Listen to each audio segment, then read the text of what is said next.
본문 시작할 때 1절에 보시면 사흘이 되던 날 이렇게 되어 있죠. 그 전에 말씀은 예수님이 나다나엘과 빌립을 만나신 그 사건이 바로 직전에 있는 말씀입니다. 그때로부터 이틀이 지나 사흘째 되던 날 가나 혼인잔치의 사건이 여기 기록이 되어 있는 것이죠. 예수님께서 첫 번째 기적을 보이신 이 사건인데요.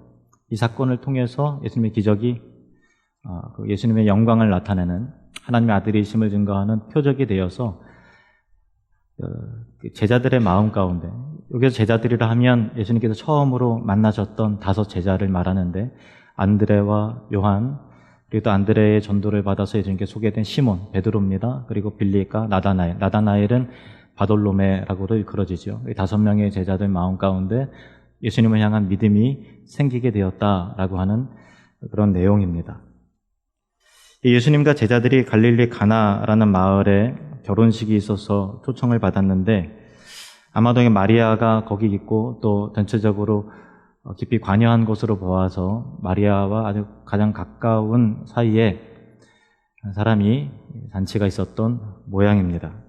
그리고 또 나다나엘의 고향이 또 가나거든요. 그러니까 겸해서 제자들과 또 예수님과 제자들이 함께 초청을 받았던 것으로 보여집니다. 그런데 그만 포도주가 떨어졌습니다.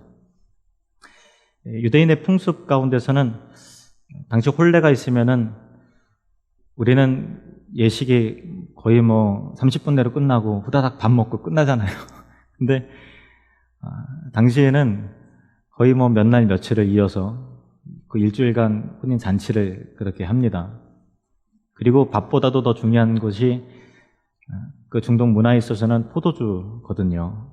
그러니까 잔치에 포도주가 떨어지고 빠진다라는 것은 정말 있을 수 없는 일인 거죠. 포도주 자체가 잔치인 거예요. 그럼 먹고 마시면서 흥을 돋구는 거죠.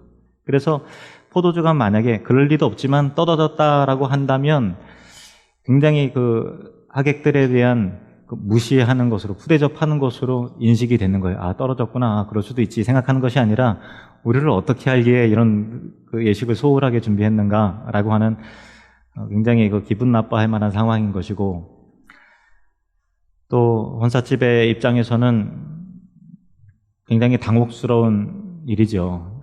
정말 낭패인 것입니다. 우리 인생은 포도주가 떨어진 결혼식과 같죠.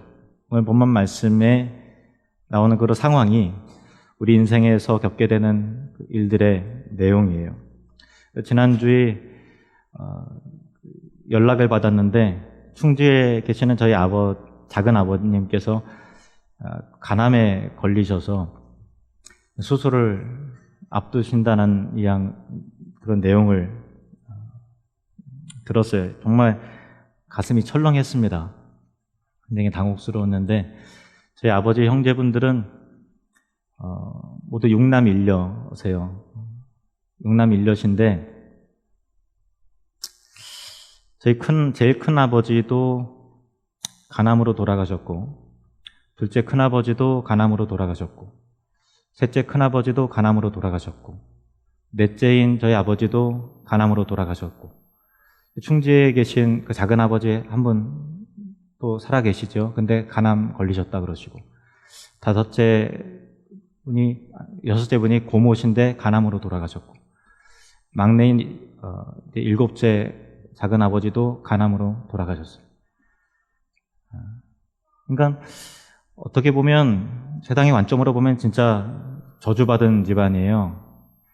그래서 큰 잔치가 있어서 다 모이면요, 남자 어른은 한 분도 안 계세요. 다 과부들만 있어요. 저희 어머니도 과부시지만 저희 아버지가 61세 환갑 지나고 나서 돌아가셨는데 저희 집안에는 제일 장수하신 거예요. 그러니까 저희 집안에는 결혼하고 애 낳고 다 돌아가셨어요. 그러니까 참 저희 큰어머니들부터 해갖고 저희 작은어머니 정말 말도 못할 그런 고생을 다 하셨죠. 이것이 그런데 저희 집안에만 해당되는 일이겠습니까? 각자 인생 가운데서 갑작스러운 사고와 슬픔과 고통이 다들 있으시잖아요. 거룩하기를 기대했지만 죄를 짓고 살고, 사랑하기를 기대했지만 마음에 원망과 미움이 있고, 그 사람을 만나서 좋은 관계 맺기를 기대했지만 원수가 되고, 형통하기를 기대했지만 인생이 꼬이죠. 그게 인생인 거예요. 그것이 이 세상 속에서 살아가는 모든 사람의 현재적인 삶의 모습입니다. 각자 그 모습은 다르지만 갑작스러운 사고, 또 내 마음 가운데 있는 꼬여버린 인생에 대한 이 낭패와 실망, 절박함, 경영하던 모든 것들이 바닥을 치고 빚더미에 오르게 되고, 질병의 문제 등등, 기타 등등 여러 문제들이 우리 가운데 다 있는 거잖아요. 잔치집에 포도주가 떨어졌어요. 가장 행복해야 되고 가장 축복받아야 될 그 현장 가운데 가장 중심이 된 포도주가 바닥이 난 거예요. 있을 수 없는 일이 일어난 거죠. 마리아가 예수님에게 말하죠. 저들에게 포도주가 없다. 이거는 굉장히 현실을 직시해야 되는 내용인 거예요. 저들에게 포도주가 없다. 우리의 문제죠. 우리에게도 포도주가 없습니다. 흥을 돋구어야 될 그 포도주가 없단 말입니다. 함께 따라해 볼까요? 내게도 포도주가 없습니다. 한 번 더, 내게도 포도주가 다 떨어졌습니다. 포도주가 내게 없다는 것은 포도주가 떨어져서 잔치를, 인생에 잘 되기를 바라는 그 기대와 그런 모든 것들이 망칠 위기에 놓였다라는 것을 솔직하게 인정하고 고백하는 것이 필요합니다. 주님 앞에 나아갈 때는 포도주가 다 떨어졌는데도 아닌 것처럼 해서는 안 되는 거예요. 내게 고통이 있고 고민이 있고 아픔이 있고, 주님, 실패가 있습니다. 절망이 있습니다. 끊을 수 없는 죄악이 있습니다. 라고, 포도주가 없습니다. 라고 솔직하게 인정하는 삶이 필요한 것이죠. 믿음은 거기부터 시작이 되는 것입니다. 우리 찬송가 272장 같이 한번 좀 불러볼까요?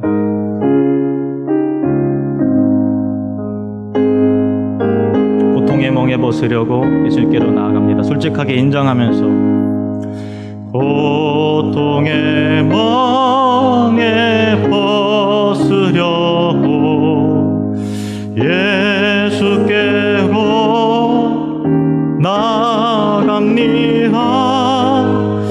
자유와 기쁨 베푸시는 주께로 갑니다. 병든 내 몸이 튼튼하고, 병든 내 몸이 튼튼하고, 빈궁한 삶이 부해지며 죄악을 벗어버리려고 주께로 갑니. 낭패와 실망 당한 뒤에, 낭패와 실망 당한 뒤 예수께로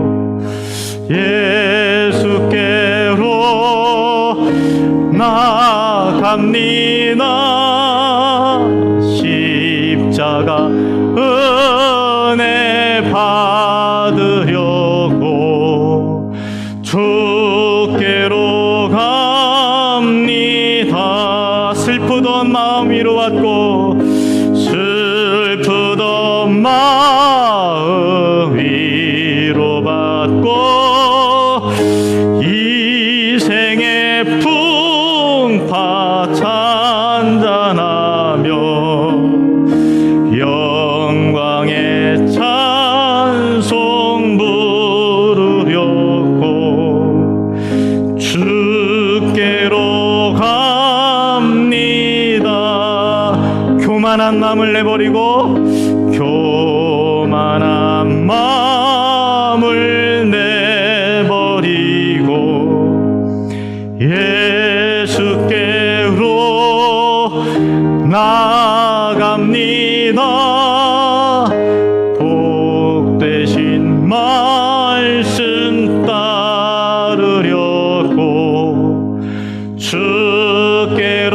갑니다. 실망하니 몸 힘을 얻고 실망하니 몸 힘을 얻고 예수의 크신 사랑 받아 하늘의 기쁨 맛보려고 주께로 갑니다. 죽음의 길을 벗어나서 죽음의 길을 벗어나서 예수께로 나갑니다. 영원한 집을 바라보고 주께로 갑니다. 멸망의 포구에 나와 멸망의 포구에 나와 평화의 나라 따라서 영광의 주를 배우려고 주께로 갑니다. 아멘. 성경에 보면요, 포도주가 다 떨어진 바닥난 인생들이 다 나와요. 아브라함이 우상을 섬기는 집안에서 자식이 없어서 대를 이을 수 없는 상황 속에서, 그러나 하나님을 만나서 열국의 아비가 되잖아요. 포도주가 다 바닥난 인생이 어떻게 천국의 기쁨과 은혜가 그 인생 가운데, 집안 가운데 회복되는 그 스토리가 성경에 있는 내용들이란 말입니다. 야곱도 형의 미움을 받아서 도망자의 신세에서 주님 만나서 정말 나로 축복하지 않고는 가게 하지 않겠습니다라고 하는 절박한 마음으로 믿음의 애원을 통해서 내가 이제 이후로는 야곱이라 하지 않고 이스라엘을 하리라, 하나님과 겨루어서 이겼다라고 하는 칭호를 받는 그런 사람이 되고요. 요셉도 형들의 미움을 받아서 노예로 팔려가잖아요. 그 인생 가운데 무슨 소망이 있겠어요? 노예 생활을 하고 형들의 미움을 받아서 인생에 꼬여있는 거죠. 그런데 하나님께서 그를 애굽의 총리로 세우셔서 복의 통로로, 구원의 통로로 삼으시잖아요. 기쁨과 소망이 없었던 인생 가운데서 주님의 포도주가 되어서 마음 가운데 구원의 감격이 넘치는 인생이 되게 하시는 놀라운 역사가 성경에 있는 모든 인물들인 것이죠. 다윗도 집안에서 이세 아들로 태어나서 제일 말대로 태어나서 중요한 일에는 꼭 빠져야 되는 그런 사람이었거든요. 그런데 하나님께서 택하신 그 인생 가운데 통을 이스라엘의 왕으로 세우시고 하나님 나라의 귀한 모델로서 그것을 이루는데 하나님께서 다윗을 사용하시잖아요. 다니엘도 포로로 끌려간 그 인생 가운데서 하나님의 구원을 베푸셔서 페르시아의, 바사의, 바벨론의 엄청난 그 총리로 삼으셨잖아요. 하나님께서는 바닥친 인생에, 꼬여버린 인생에 찾아오셔서 기쁨을 회복시키시는 분이십니다. 시편 30편 11절 말씀을 우리 같이 읽겠습니다. 시작. 주께서 나의 슬픔이 변하여 내게 춤이 되게 하시며 나의 베옷을 벗기고 기쁨으로 띠우셨나이다. 한 번 더요. 시작. 주께서 나의 슬픔이 변하여 춤이 되게 하시며 나의 베옷을 벗기고 기쁨으로 띠우셨나이다. 아멘. 다시 본문 볼까요? 3절, 4절 말씀 함께 읽겠습니다. 포도주가 떨어진지라 예수의 어머니가 예수에게 이르시되 저들에게 포도주가 없다 하니 예수께서 이르시되 여자여 나와 무슨 상관이 있나이까? 내 때가 아직 이르지 아니하였나이다.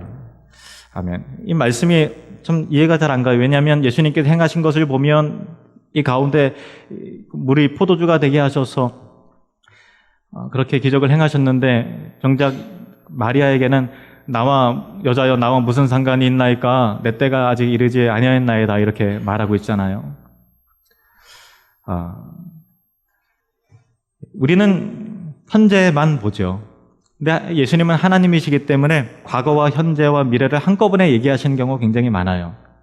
예를 들면 비유를 하자면 저 멀리 산을 바라봅니다. 산이 웅장하고 멋있어요. 그래서 우리는 그 산 하나만 바라보죠. 근데 가까이 가면 갈수록 하나의 산이 아니라 여러 개의 봉우리가 연결이 돼서 합쳐져서 하나의 산처럼 멋있는 산처럼 보여지는 경우가 많이 있잖아요. 성경에 있는 예언의 말씀과 여러 메시지를 보면 단지 그 사건을 말하는 것이 아니라 그 사건 이면에 또한 되어질 일들을 미리 예고하시는 그런 예들이 굉장히 많이 있습니다. 그런 면에서 보면 예수님께서 이 기적을 오늘 베푸셔서 제자들의 믿음을 확신케 하시고 또 영광을 받으시지만 궁극적인 이 포도주에 대한 내용을 또 다른 것을, 그 본질적인 것을 또한 가리키고 우리에게 알려주시기 위함으로 예수님께서 내 때가 아직 이르지 않았다라고 하신 말씀을 하신다는 것이죠. 요한복음 7장 6절부터 9절 말씀 보시면 예수께서 이르시되 내 때는 아직 이르지 아니하였거니와, 여기서도 그렇게 말씀하시죠. 너희 때는 늘 준비되어 있느니라. 세상이 너희를 미워하지 아니하되 나를 미워하나니 이는 내가 세상의 일들을 악하다고 증언함이라. 너희는 명절에 올라가라. 내 때가 아직 차지 못하였으니 나는 이 명절에 아직 올라가지 아니하노라. 이 말씀을 하시고 갈릴리에 머물러 계시니라. 또 요한복음 7장 30절 말씀 보실까요? 시작. 그들이 예수를 잡고자 하나 손을 대는 자가 없으니 이는 그의 때가 아직 이르지 아니하였음이로라. 계속해서 때에 대해서 말씀을 하시죠. 그 끝때가 언제가 또 이루어지는가? 요한복음 12장 23절에서 24절 말씀 함께 읽겠습니다. 예수께서 대답하여 이르시되 인자가 영광을 얻을 때가 왔도다. 내가 진실로 진실로 너희에게 이르노니 한 알의 밀이 땅에 떨어져 죽지 아니하면 한 알 그대로 있고 죽으면 많은 열매를 맺느니라. 십자가 죽음을 앞두시고 나서 예수님께서 인자가 영광을 얻을 때가 왔도다. 그전에는 때가 이르지 않았다라고 말씀하시는데 십자가 고난을 앞두시고 나서는 예수님께서는 때가 이르렀다라고 말씀을 하시는 것이죠. 내가 진실로 진실로 너희에게 이르노니 한 알의 밀이 땅에 떨어져 죽지 아니하면 한 알 그대로 있고 죽으면 많은 열매를 맺느니라. 바로 십자가를 말하비 아닙니까? 마태복음 26장에 예수님께서 포도주를 제자들에게 주시면서 그 포도주의 의미를 이렇게 말씀을 하십니다. 마태복음 26장 27절부터 또 잔을 가지사, 포도주가 담겨진 잔입니다. 감사하기도 하시고 그들에게 주시며 이르시되 너희가 다 이것을 마시라. 이것은 죄의 사함을 얻게 하려고 많은 사람 위하여 흘리는 바 나의 피 곧 언약의 피니라. 어떤 목적으로 주신다고요? 죄의 사함을 얻게 하려고, 죄를 정결케 씻겨주기 위해서 많은 사람을 위하여 흘리는 바 나의 피 곧 언약의 피니라. 29절 우리 함께 읽겠습니다. 시작. 그러나 너희에게 이르노니 내가 포도나무에서 난 것을 이제부터 내 아버지의 나라에서 새 것으로 너희와 함께 마시는 날까지 마시지 아니하리라 하시니라. 아멘. 잘 보세요. 예수님께서 지금 포도나무에서 난 것을 주시는 거죠. 포도주를 주시는 것입니다. 그런데 그 궁극적으로 내 아버지의 나라에서 새 것으로 너희와 함께 마시는 진정한 완전한 천국 잔치가 이르기까지, 그때도 진짜 잔치로서의 영원한 기쁨을 맛보는 그 잔치가 예비될 것인데, 그 잔치에 초청하기 위해서 지금은 부르심을 우리에게 주시는 정결케 하는 포도주를 너에게 준다라는 그런 말씀인 것이죠. 그것이 예수님께서 우리에게 약속하신 때입니다. 십자가의 때, 영원한 완성의 천국의 때. 다시 본문으로 보실까요? 5절부터 보실까요? 5절부터 그의 어머니가 하인들에게 이르되 너희에게 무슨 말씀을 하시든지 그대로 하라 하니라. 거기에 유대인의 정결 예식을 따라 두세 통 드는 돌 항아리 6이 놓였는지라.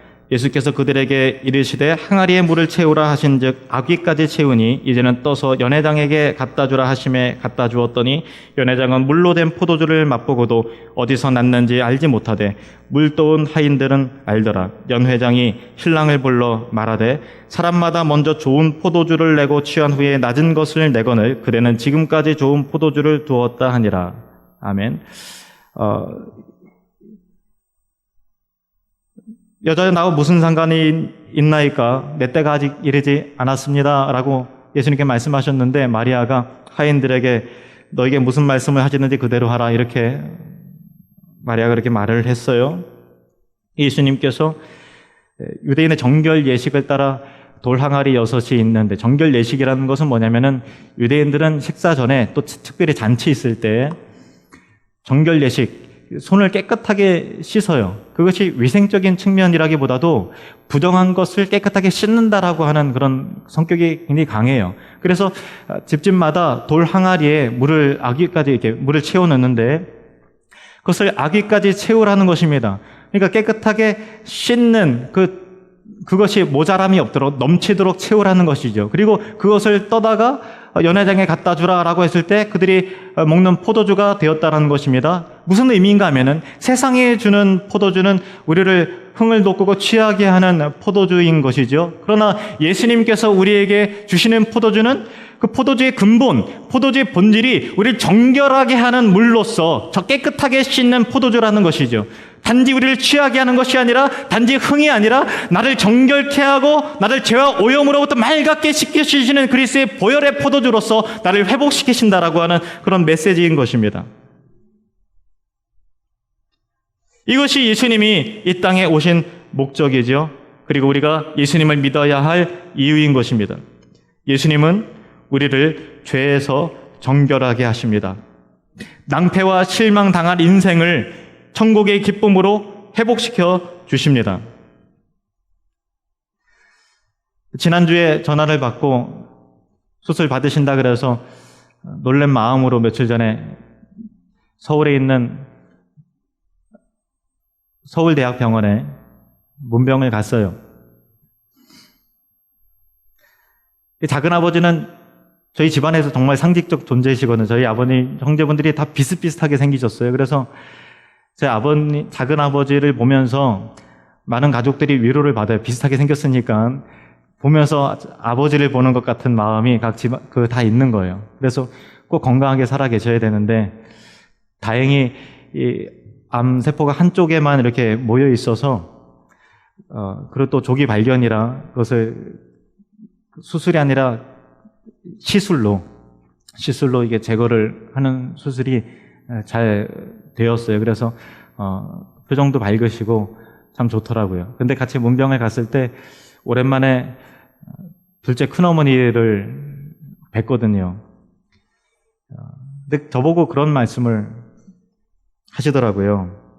이분이 제일 먼저 과부가 되신 분이신데, 야, 너 우리 목사님하고 진짜 많이 닮았다. 우리 목사님도 엄청 잘생겼는데 야, 너도 잘생겼다. 그러면서 우리 목사님하고 많이 닮았다 이런 말씀하시면서 제가 감사했어요. 칭찬해 주셔서 감사한 그것보다도 우리 목사님. 그러니까 제가 어렸을 때만 해도 저희 집안에 한 명도 예수 믿는 사람이 없었어요. 진짜 불교의 집안이었고 다 지방마다 방마다 다 부적이 다 붙어 있고 그랬거든요. 근데 몇 년 전부터 둘째 큰어머니가 교회 다니기 시작하신다는 얘기를 듣고 또 세례도 받으셨다는 얘기도 듣고, 그런데 몇 년 만에 처음 만나 뵀는데 우리 목사님하고 많이 닮았다 그런 얘기 듣고서 다시 참 어느샌가 하나님께서 복음으로 변화를 시켜주시는구나, 굉장히 감사했어요. 남편을 잃고 아버지를 잃고 한 그 가정 가운데 하나님은 놀라운 복음의 역사를 이렇게 세워주셔서 이 철저한 불신자의 집안 가운데 목사가 지금 3명이나 나왔습니다. 하나님께서 정말 슬픔을 변하여 기쁨이 되게 하시고 또 춤을 추게 하시고 베옷을 벗겨서 또 승리의 관을 씌우시는 그런 하나님이십니다. 우리가 포도주가 떨어진 그런 인생과 같지 않습니까? 사랑하길 바랬지만 미움이 있고, 행복하길 바랬지만 인생에 어려움이 있고, 건강하길 바랬지만 질병이 있고, 죽음이 있고, 헤어짐이 있고, 사업이 잘 되길 바랬지만 빚더미에 눌러앉고 등등 기타 등등, 그런 인생에 예수님께 찾아오셔서 친히 포도주가 되셔서 생명을 회복시키시고 기쁨을 회복시키시는 은혜,